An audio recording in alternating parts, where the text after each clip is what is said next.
नमस्कार विद्यार्थी मित्रों, कैसे हो? मजे में होंगे। मैं अशोक यादव गीतांजलि विद्यालय में आप सबका हार्दिक स्वागत करता हूं। आज हम कक्षा 9 हिंदी विषय में एक बहुत सुंदर काव्य पढ़ेंगे, धरती की शान, जिसका कवि है, जिसके कवि पंडित भरत व्यास जी हैं। धरती की शान काव्य मनुष्य जीवन में जो मनुष्य क्या है, क्या कर सकता है, मनुष्य में कितनी शक्ति है, ये सब हमें जानने को मिलता है इस काव्य में। धरती की शान काव्य मतलब धरती का सम्मान। मनुष्य को कवि ने धरती का सम्मान कहा है, धरती की इज्जत कहा है। मनुष्य कोई जैसी तैसी चीज नहीं है। हमारे इस सृष्टि में बहुत से सारे जीव हैं, हमें पता है। हम सब प्राणी हैं, सजीव हैं, बहुत से सजीव हैं इस संसार में।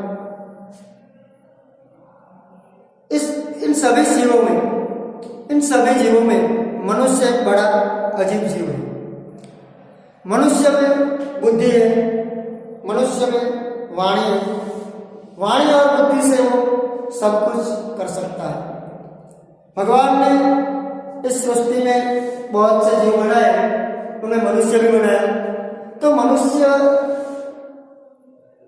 इस सृष्टि का एक ऐसा जीव है जिनके पास अपार शक्ति भरी पड़ी है, वो सब कुछ कर सकता है। एक हिंदी फिल्म है, सिनेमा है, हिंदी सिनेमा में भी धरती की शान काव्य को लिया गया है गीत के रूप में। तो हम सबसे पहले इस काव्य को पढ़ने से पहले धरती की शान काव्य के जो कवि है पंडित भरत व्यास, उसके बारे में कुछ बात करेंगे। पंडित भरत व्यास जी हिंदी साहित्य जगत के जाने माने गीतकार हैं। गीतकार यानी कि गीत लिखने वाला। हिंदी साहित्य जगत में बहुत से गीत हैं जो गीत हमें फिल्म जगत में मिले जाते हैं। तो ऐसे जाने माने गीतकार पंडित भरत व्यास जी हैं। पंडित भरत व्यास का जन्म राजस्थान के चूरू नामक एक गांव है, वहां उनका छोटे से गांव में उनका जन्म हुआ था।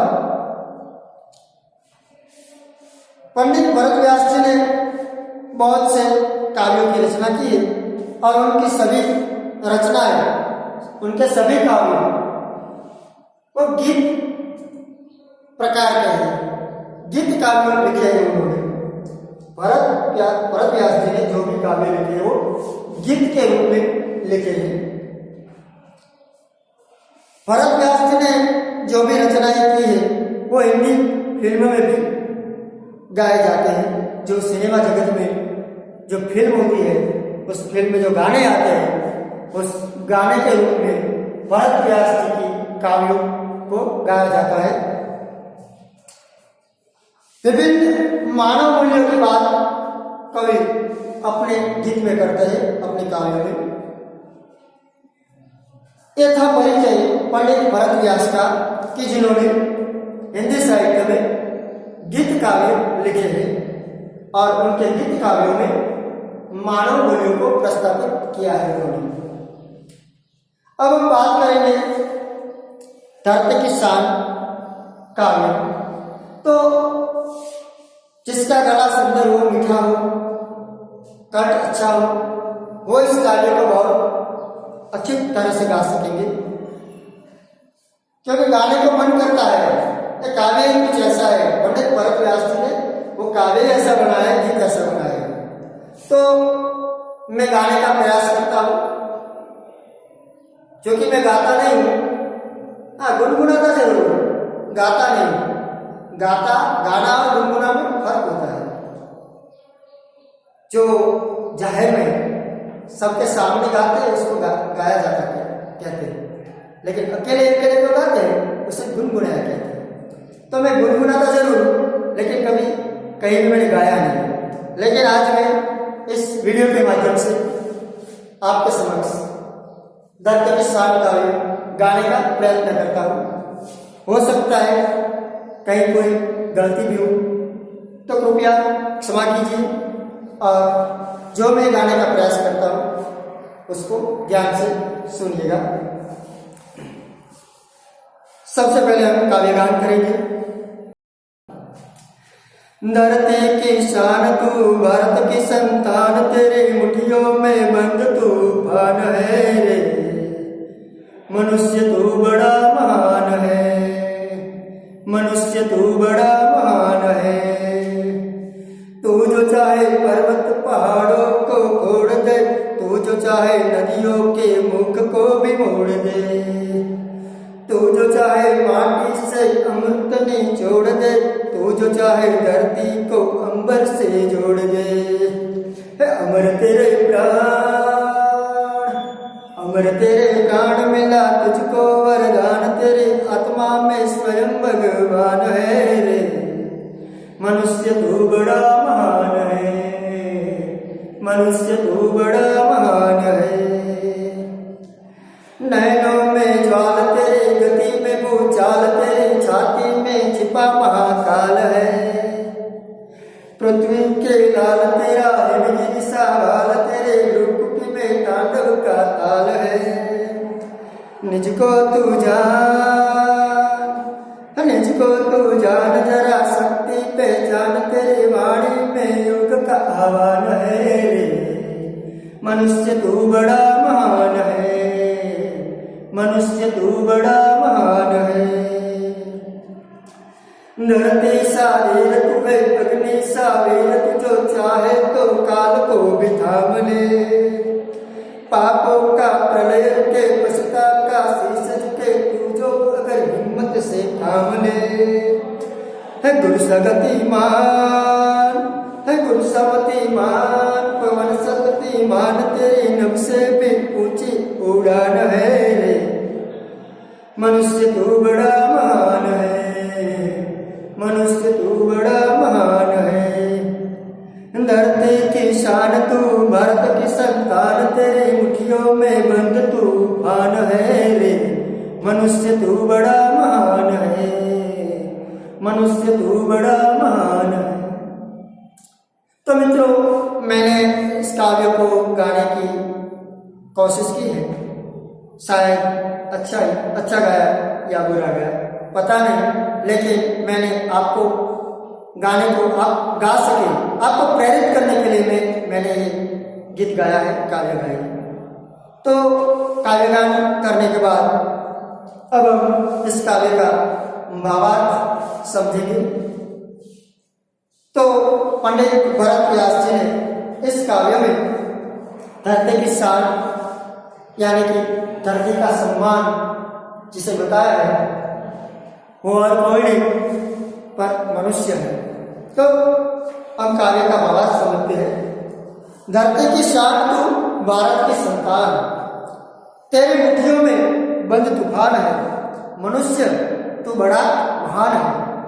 कवि कहते हैं क्या धरती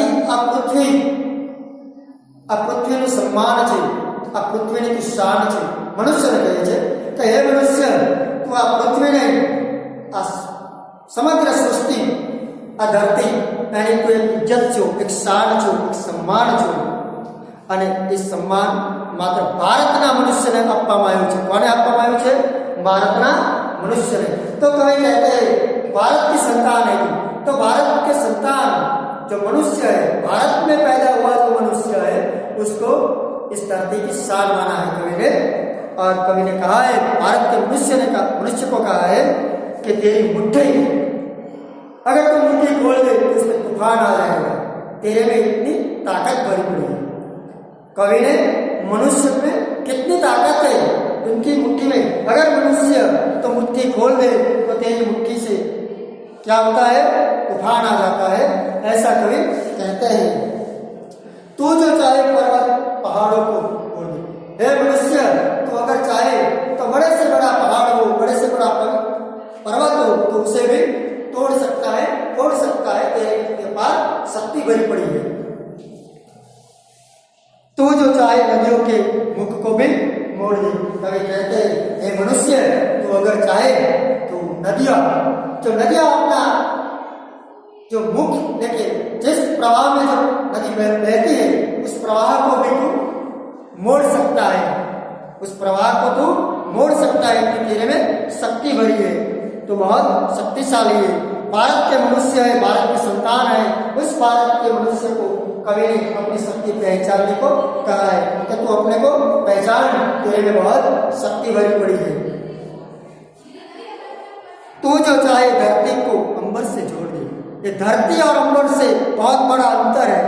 इस धरती और ये अंबर दोनों में बहुत बड़ा अंतर है, लेकिन तू चाहे तो उन दोनों को जोड़ सकता है। मतलब तेरे में इतनी शक्ति भरी पड़ी है। हम देख सकते हैं कि आज अंबर, आकाश में जो हमारे वैज्ञानिक है, नासा के वैज्ञानिक है, हमारे इसरो के वैज्ञानिक है, वो आज मंगल ग्रह, शुक्र ग्रह, चंद्र सब जगह जा सकते हैं। यानी कि वो धरती और आकाश को जोड़ता है। धरती और आकाश को जोड़ने का मतलब क्या होता है? कवि का मतलब, कहने का मतलब ये है कि आज मनुष्य में इतनी शक्ति भरी है कि मनुष्य आज ऊपर आकाश में भी जा सकता है और उपलब्धियां हासिल कर सकता है। इसलिए जो खगोल के वैज्ञानिक है, जो मनुष्य भारत के हैं, जो खगोल में संशोधन करते हैं, उनके बारे में कवि ने कहा है कि हे मनुष्य, हे भारत की संतान, तेरे में इतनी शक्ति है कि तू अंबर यानी कि आकाश, ये नभ, ये गगन, उनको तू धरती के साथ जोड़ सकता है। अमर तेरे प्राण मिला तुझको वरदान। तेरे प्राण तो अमर है, तुझको वरदान मिला है। हे मनुष्य, तुझे वरदान मिला है कि तू अमर है, तेरे प्राण अमर है, तेरी आत्मा में स्वयं भगवान है, तुम्हारी आत्मा में भगवान का वास है। हे मनुष्य, तू बहुत बड़ा महान है, तेरी आत्मा, तेरे प्राण अमर है। प्राण अमर होना मतलब तो ऐसा काम कर सकता है कि तू मरने के बाद हम तुझे याद करेंगे।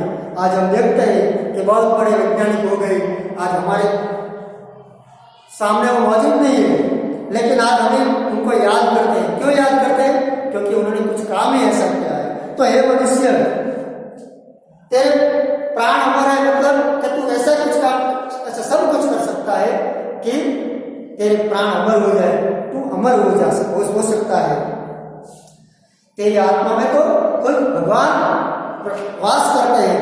तो जिस मनुष्य के आत्मा में भगवान वास करता हो, उनमें क्या नहीं होता? उनमें तो अपार शक्ति भरी पड़ी होती है। नैनों में ज्वाला तेरी गति में बुझा।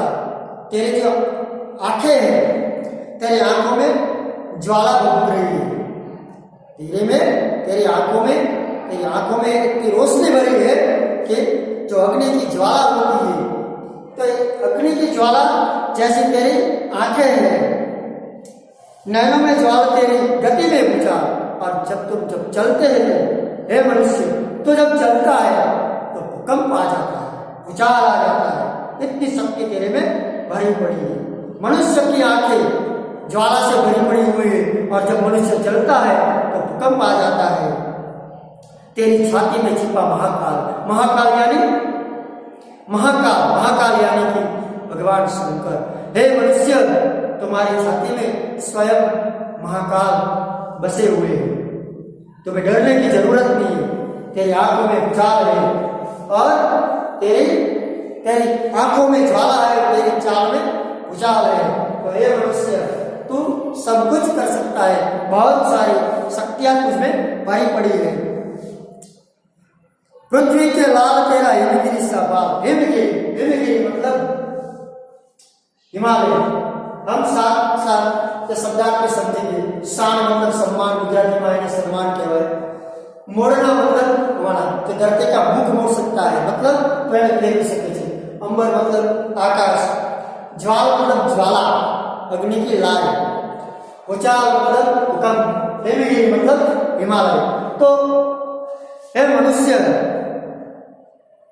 हे मनुष्य, पृथ्वी के लाल, लाल मतलब बेटा, पुत्र, तो हे मनुष्य તું આ પૃથ્વીનો પુત્ર છે, તો આ પૃથ્વીનો લાલ છે અને તારું હેમગીરી જેવું એટલે કે हिमालय जैसा तुम्हारा भाल है। भाल એટલે ललाट, कपाल, तुम्हारा ललाट, तुम्हारा कपाल कैसा है? हिमालय जैसा विशाल है, हिमालय जैसा विराट है। हे मनुष्य, तू तो धरती का पुत्र है और तुम्हारा जो ललाट है वो ललाट हिमालय जैसा विराट है, विशाल है, यानी कि तुम्हारे सोचने की शक्ति बहुत ज्यादा है। तुम्हारी सोचने की जो शक्ति है बहुत ज्यादा है। ललाट विशाल होना मतलब सोचने की शक्ति ज्यादा होना। तेरी भ्रुकुटी में तांडव का ताल है। भ्रुकुटी दो नैनों के बीच, दो आंखों के बीच का जो भाग होता है जिन्हें हम भौं कहते हैं हिंदी में, और गुजराती में उसको बोलते हैं जो नैन बोलते हैं। तो ये भौं है जहां पे भगवान शंकर की तीसरी आंख थी, वो भ्रुकुटी। तो मनुष्य की जो भ्रुकुटी है वो भ्रुकुटी में तांडव का था, तांडव नृत्य जो भगवान शंकर ने किया था। जब उनकी तीसरी आंख भ्रुकुटी से खुलती थी तब भगवान शिव तांडव करते थे। तो हे मनुष्य, तेरी भ्रुकुटी में भी तांडव का ताल है। जब तू क्रोधित होता है तो तांडव मच जाता है, तेरे में अपार शक्ति भरी है। निज को तू जान, तू अपने को पहचान। निज मतलब खुद, अपने आप होता है।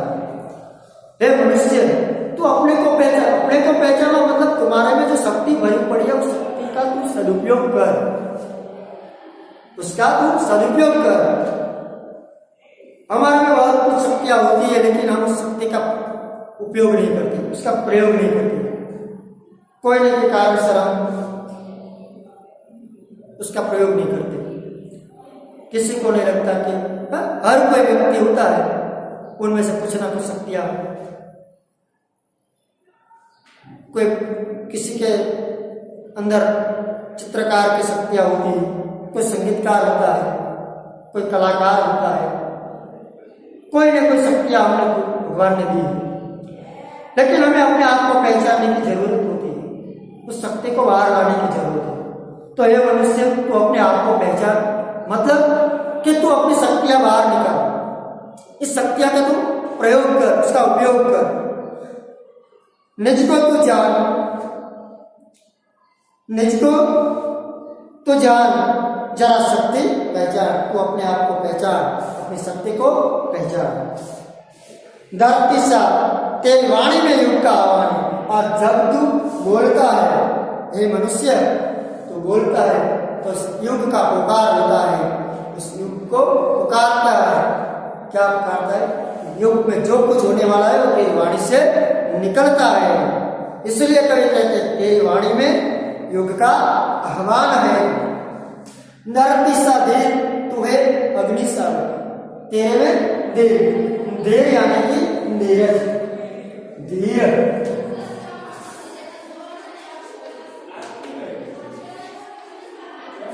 उसको हम धैर्य कहेंगे, गुजराती में धीरज। हे मनुष्य, तेरे में बहुत सारी धैर्यता है। तू अपनी धैर्य रख, तुझे धैर्य रखना चाहिए। धरती सारी, धरती कितनी धैर्य रखती है, सहनशीलता कितनी है। धैर्य रखना मतलब सहनशीलता, सहन करना। तो धरती पे हम सब कुछ करते हैं, वो सहन कर लेते हैं। कभी धरती ने हमें नहीं कहा कि तुम मुझ पे पाप मत करो, तुम ये मत करो, तुम वो मत करो। ये सारे जो पाप होते हैं वो धरती पर ही होते हैं। हम पाप ऊंचे रख के तो पाप नहीं कर सकते। जो भी करते हो धरती पे पैर रखते रह करते हैं। हम किसी का दिल दुखाते हैं, हम किसी को मारते हैं, किसी पे जुल्म करते हैं, निर्दोष पशु पक्षियों की हत्या करते हैं, कत्ल करते हैं, चोरी करते हैं, बहुत से सारे पाप हम करते हैं इस धरती पर। फिर भी हमें धरती माता कभी उन्हें शिकायत नहीं की कितनी सहनशीलता है इनमें, कितना धैर्य है।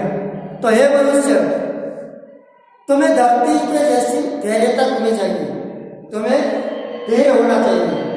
धरती सा धैर्य, इसलिए कहा धरती सा धैर्य हुए अग्नि सा वे। जितनी सहनशीलता तेरे में है उतनी वीरता भी होनी चाहिए। अग्नि जो कभी भी अग्नि से सबको डरता है, तो तुम्हारे में भी अग्नि जैसी वीरता है। हे मनुष्य, तेरे में दोनों है, धरती के जैसी वीरता भी है, यानी कि तुम सहन करने की शक्ति भी है और वीरता भी है। हे मनुष्य, तू बहुत महान है। धरती सा धैर्य तू है, अग्नि सा वेग। तू जो चाहे तो काल को भी थाम ले। काल, काल यानी कि समय।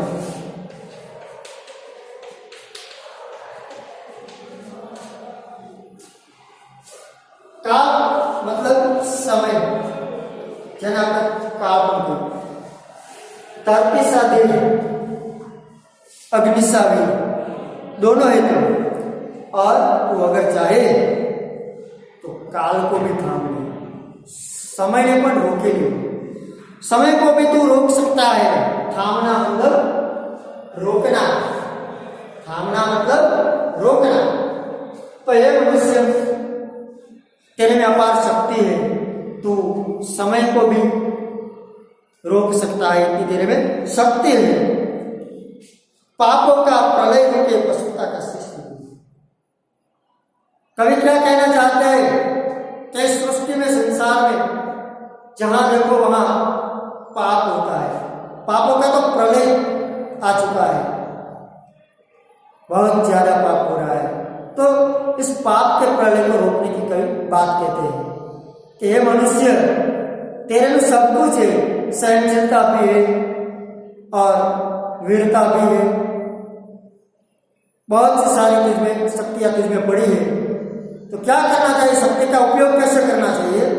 तो इस शक्ति का उपयोग कभी करना कहते हैं कि तुम्हारे पास जो शक्तियां है, इस शक्ति का उपयोग तुम पाप जो बुरे पृथ्वी पर उस पापों को करने से रोको। और पशुता का शेष मिलती, पशुता, मानव में आज पशुता व्याप्त हो गई है। आज मानवी नहीं रहा, मानव आज मानव नहीं रहा, वो पशु बन चुका है। और कैसा हिंसक पशु बन चुका है। तो जब पशुता व्याप्त हो गई है मानव में, मनुष्य में, तो जब पशु जैसे जो मानव हो गए, मनुष्य हो गए, उसका सिर झुक जाए, मतलब कि वो पशुता का जो कार्य कर रहे हैं, पशुता ही कार्य कर रहे हैं, वो कार्य छोड़ दे, वो सच्चा मनुष्य बन जाए, पशुता को छोड़कर सच्चा मनुष्य बन जाए। ऐसा कार्य करने को कभी मनुष्य को कहते, हे मनुष्य, आज पाप बहुत से ज्यादा पाप हो रहे हैं, तो ये पाप बंद हो जाए और मनुष्य एक सच्चा मनुष्य बन जाए, जो पशुता रूप में व्याप्त है, वो पशुता छोड़कर वो सही रास्ते पे आ जाए।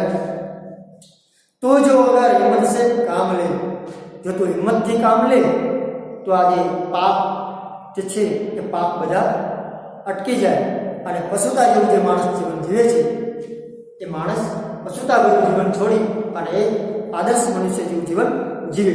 तो ये मनुष्य, तू अगर हिम्मत से काम ले सकता है तो आज एक आदर्श मनुष्य का निर्माण तू कर सकता है।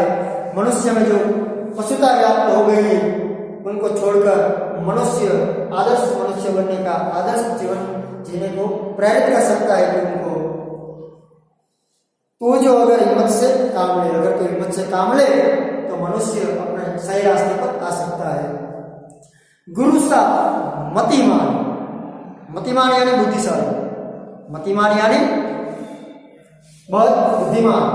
तो गुरु मतलब बृहस्पति, जो बुद्धि के देव माने जाते हैं, विद्या के देव, बुद्धि के देव, ज्ञान के देव। तो तुम्हारे पास तो गुरु बृहस्पति